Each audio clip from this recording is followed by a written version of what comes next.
কতখানি নৈতিক অধঃপতন হয়েছে আমাদের দেশের তার তো বিস্তারিত বলবার দরকার নেই। টাকার রূপে পুলিশ পিএইচডি করে, তারপরে বিরাট সম্পদের পাহাড় গড়ে, ওকে কেউ প্রশ্ন করতে পারে না। একটা ব্যাংক আজ তো গিলে খায়, তারপরে ঘুরে বেড়ায় দিব্যি সব জায়গাতে, পুলিশ বলে তাকে খুঁজে পাওয়া যাচ্ছে না। এখানে কোর্ট, সুপ্রিম কোর্ট পর্যন্ত হাইজ্যাক হয়ে যায়। ডক্টর কামাল হোসেন, নেতৃবৃন্দ, সাথীরা, বন্ধুরা, আসসালামু আলাইকুম। আমি প্রথমেই গণফোরামকে আন্তরিকভাবে ধন্যবাদ জানাচ্ছি আজকে এই অনন্য অপরাহ্ন নির্মাণ করবার জন্যে, এবং কৃতজ্ঞতা প্রকাশ করছি আমাকে এই অনুষ্ঠানের দাওয়াত দেওয়ার জন্যে। এখানে এসে উপলব্ধি করছি ডক্টর কামাল এখন পর্যন্ত আপনাদের কাছে খুবই প্রাসঙ্গিক, আমার কাছে তো বটেই। যারা যারা এসেছেন এখানে কিংবা যারা যারা আসতে চেয়েছেন, আসতে পারেননি, তাদের কাছেও তিনি প্রাসঙ্গিক। সুধীমণ্ডলী, ডক্টর কামালের 87 বছরের জীবন আলোচনা করবার জায়গা এটা নয়, অত কথা এখানে বলতেও পারা যাবে না। এই বিশাল ক্যানভাসের খুবই ছোট্ট জায়গায় আমার অবস্থান ছিল, অভিজ্ঞতাও আছে বেশ কিছু, কতগুলো বিষয় দেখেছি যার আলোকে আমি কয়েকটা কথা বলবো। 7 জানুয়ারির এই 420 নির্বাচনের পরে দেশের মানুষ অনেকটা বেলুনের মতো চুপসে গেছে। 7 জানুয়ারির আগের দিন পর্যন্ত মানুষ মনে করত এই সরকারকে এবার যেতে হবে, কোনো উপায় নেই। মানুষ নিরঙ্কুশভাবে বিরোধী দলের আন্দোলন সমর্থন করেছে। 95% মানুষ ভোটে দিতে যায়নি, একটা বিরল ব্যাপার, কিন্তু সরকার পড়েনি। এই জন্যে মানুষ মনে করে আমরা তো জিততে পারিনি। এই নিরাশার চরেই বাসা বাঁধে ফ্যাসিবাদ, আরও শক্ত হয়, পোক্ত হয়। মানুষের মনে হয় একে তো বোধহয় সরানোই যাবে না, এতগুলো বছর পারেনি, এ যতদিন বেঁচে আছে ততদিনই বোধহয় থাকবে। অথচ আমরা সারা বিশ্বে ফ্যাসিবাদের উদ্ভব, অবস্থান এবং তার পতনের যে ইতিহাস দেখি, হঠাৎ করে কোনো এক সুন্দর সকালে ফ্যাসিবাদের মরণ ঘণ্টা বেজে যায়, সেটা ফ্যাসিবাদী শাসকও বোঝে না, অন্যান্যরাও বোঝে না। মানুষের মধ্যে যে ধুমায়িত ক্ষোভ, বিক্ষোভ, তার সম্পূর্ণ কিছু এখন পর্যন্ত বিরাজ করে। সমস্যা হচ্ছে মানুষ মনে করছে সেই নেতৃত্ব নাই যেটা আমাদেরকে বিজয়ের দিকে নিতে পারে। মানুষের মধ্যে প্রশ্ন আছে অনেক।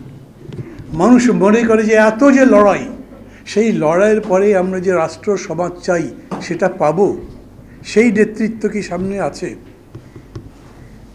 আমি জন্মদিন বলে ডক্টর কামালকে অযথা খুব বড় করে হাজির করবার চেষ্টা করবো এরকম নয়, কিন্তু আমি একটা কথা বলতে পারি, যখন একসাথে এক জোটে বিভিন্ন জায়গায় সবাই বক্তৃতা করতাম, আমি বলতাম ডক্টর কামাল হচ্ছেন একমাত্র রাজনীতিবিদ, নেতা, বাংলাদেশের কোনো মানুষের শক্তি নাই তার দিকে আঙ্গুল তুলে বলতে পারে এই লোকটা দুর্নীতিবাজ, এই লোকটা মাস্তান, এই লোকটা দখলদার, এই লোকটা অন্যের ক্ষতি করবার চেষ্টা করে। বরঞ্চ সমস্ত জীবন থেকে এটাই বলতে হবে, রাজনীতিতে মানুষের কোনোটা ভুল হয়, অনেক বেশি সত্যতা থাকে, কিন্তু সব কিছুর উপরে তিনি একজন ভালো মানুষ, একজন যোগ্য মানুষ, সেই রকম ব্যাপার দাঁড়ায়। আমি আজও মনে করি ডক্টর কামালের দিকে ওই রকম আঙ্গুল তুলে কথা বলবার মতো কোনো বিষয় নাই। আর এখনকার সংকটের জন্যে ওই রকম রাজনৈতিক চরিত্রই দরকার। জন্মদিনের শুভেচ্ছা জানাচ্ছি, বক্তৃতা শেষ করছি না এখনই, সাথে সাথে বলছি উনি আরও দীর্ঘায়ু হন, শতায়ু হন। 93 বছর বয়স পর্যন্ত যদি মাহাথির মোহাম্মদ থাকেন, মনের মধ্যে মনে করেন অন্তত 93-95 পর্যন্ত ডক্টর কামালকে আমরা পাব না। এটা তো আমি বললেই হবে না, আমি বলছি উনি যে রাজনীতির চর্চা করেছেন, গণতন্ত্রের জন্য লড়াই করেছেন, মানুষের মধ্যে যখন হতাশা, তখন তাকে আমরা আরও প্রাসঙ্গিক দেখতে চাই। আমি চাই তার সম্পর্কে আরও বেশি মানুষ জানুক এবং মানুষ মনে করুক এই রকম মানুষও আছে যারা এই বয়সে এই শরীর নিয়ে এই মেধা নিয়ে এই লড়াইটাই করে যাচ্ছে। কতখানি নৈতিক অধঃপতন হয়েছে আমাদের দেশের তার তো বিস্তারিত বলবার দরকার নেই। এখানে ডাকাত রূপে পুলিশ পিএইচডি করে, তারপরে বিরাট সম্পদের পাহাড় গড়ে, ওকে কেউ প্রশ্ন করতে পারে না।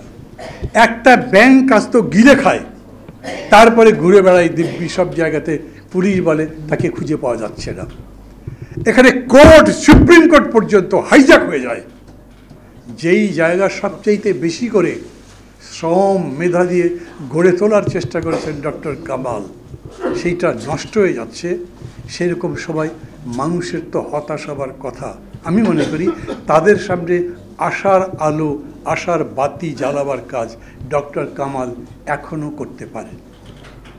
ভারতে যদি জয়প্রকাশ নারায়ণ থাকতে পারেন, আন্না হাজারে থাকতে পারেন, তাহলে বাংলাদেশেও আমাদের মতো দেশে, এই দেশে যত সামাজিক সংকট, যত অর্থনৈতিক সংকট, যত রাজনৈতিক দেউলিয়াত্ব, তার বিরুদ্ধে তিনি এখনও পর্যন্ত জ্বলজ্বল করে জ্বলতে পারেন, যদি আপনারা যেরকম করে আজকের সন্ধ্যা নির্মাণ করেছেন সেই রকম করে পরবর্তীতেও তাকে এই রাজনীতির জন্য প্রাসঙ্গিক করে নির্মাণ করতে পারেন।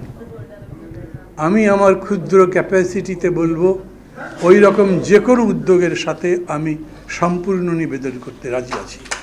আমি মনে করি ডক্টর কামালই একমাত্র ব্যক্তি, আমি যা দেখেছি সামনে, আরও মানুষ নিশ্চয়ই আছে, কিন্তু যখন জোটের আন্দোলন চলছে, ঐক্যফ্রন্টের আন্দোলন, লেক শোরে বিভিন্ন ডিপ্লোম্যাটরা বসে আমাদেরকে প্রশ্ন করেছিলেন তোমাদের জোটের নেতাকে। আমরা একটু কনফিউজ, কেউ বলতে পারছি না। মঞ্চে আমি বসেছিলাম, ডক্টর কামাল তো নিশ্চয়ই ছিলেন, বিএনপি সহ অন্যান্য দলের নেতারা ছিলেন। ডিপ্লোম্যাটরা আবার জিজ্ঞেস করেছেন, ধরো তোমরা নির্বাচনে জিতে ক্ষমতায় গেলে তোমাদের প্রাইম মিনিস্টার কে হবে? সবাই মিলে তখন বলেছেন, ডক্টর কামাল আনসার করেন। ডক্টর কামাল বলেছেন, এটা তো এত কঠিন কিছু না, নির্বাচনের পরে যে দল মেজরিটি পাবে সেই দল সরকার গঠন করবে। সমস্ত নিবেদন দেওয়ার পরে, পরিশ্রম করবার পরেও ক্ষমতার লড়াই তিনি একেবারেই করেননি। এরকম আমাদের দেশে হয় না। বরঞ্চ এরকম প্রশ্ন উঠছে, আজকের আন্দোলনে আমরা যে বিরাট একটা প্ল্যাটফর্ম বাড়াতে পারছি না, বিশাল জাতীয় ঐক্য গড়ে তুলতে পারছি না, তার কারণ সবার আগে নিজের নেতৃত্ব নিশ্চিত করতে চাই, তাছাড়া সামনে কদম রাখতে চাই না। আমি বলি, আপনারা যারা গণফোরাম করেন, আপনারা যারা এই দলের সাথে দীর্ঘদিন ধরে আছেন, তারা এরকম ভাবেন না যে ডক্টর কামাল গণফোরামের সভাপতি কেবল। ডক্টর কামাল এখন সারা দেশের মানুষের সম্পত্তি। তাকে সেরকম জায়গায় অধিষ্ঠিত করে সেই জায়গা থেকে তার ভূমিকা পালন করবার জন্য চেষ্টা করেন। এই দেশে 90 সালের পর থেকে আজ পর্যন্ত যত বড় বড় আন্দোলন হয়েছে, সেইটা শাহবাগের আন্দোলন বলেন, সেটা কোটার আন্দোলন বলেন, সেটা আপনার ভ্যাটের আন্দোলন বলেন, কিংবা সেটা নিরাপদ সড়ক আন্দোলন বলেন, বিশাল বিশাল আন্দোলনের সামনে কোনো রাজনৈতিক নেতৃত্ব নাই। কেন বলেন? আমরা কেউ একবার ভাবিনি যে এই যে তরুণরা এত বড় আন্দোলন করছে, তারা তাদের সামনে কোনো রাজনৈতিক নেতৃত্ব রাখতে চায় না। কিন্তু আমি মনে করি ডক্টর কামালকে সবাই রাখতে চায় সামনে। এই যে আজকে বুয়েটের যে আন্দোলনটা চলছে, আমার মনে আছে সাবিকুল্লাহ সনির হত্যার পরে কীরকম করে ডক্টর কামাল সেইখানে ভূমিকা রেখেছিলেন।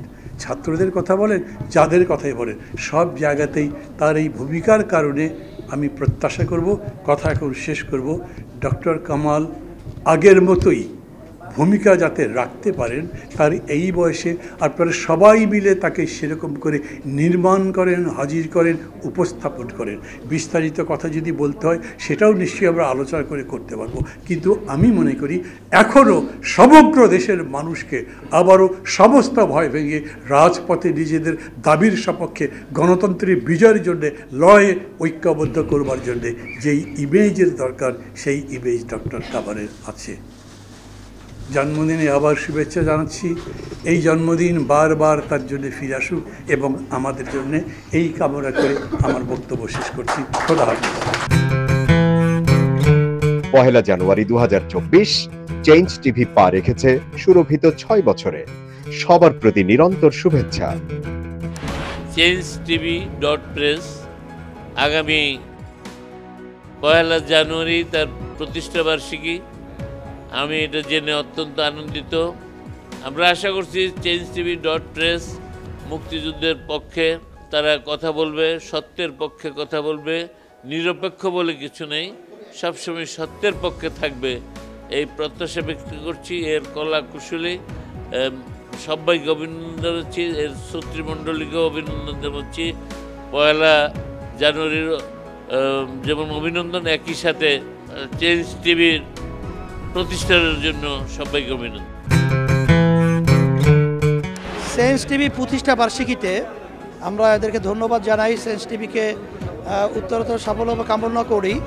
আর সাথে সাথে আমরা বিশেষ করে এদেরকে অনুরোধ করব যেন তারা দেশের পক্ষে এবং বাংলাদেশের জনগণের পক্ষে, ইসলামের পক্ষে, হকের পক্ষে, সত্যের পক্ষে তারা যেন সুন্দর পরিবেশন করতে পারে এই আশাবাদ ব্যক্ত করি। আমি শুনে খুবই খুশি হয়েছি। চেঞ্জ টিভি প্রতিষ্ঠার পর থেকে এটি অত্যন্ত বস্তুনিষ্ঠ খবর পরিবেশন করছে। তাছাড়াও দেশের অর্থনীতি, রাজনীতি বিভিন্ন বিষয় নিয়ে তারা জাতির সামনে বিভিন্ন তথ্য তুলে ধরে। আমি মনে করি বাংলাদেশকে আরও উন্নত বিকশিত করার জন্য চেঞ্জ টিভি আরও অবদান রাখবে এবং বাংলাদেশে একটা অন্যতম গুরুত্বপূর্ণ একটা মিডিয়া হিসেবে প্রতিষ্ঠা লাভ করবে।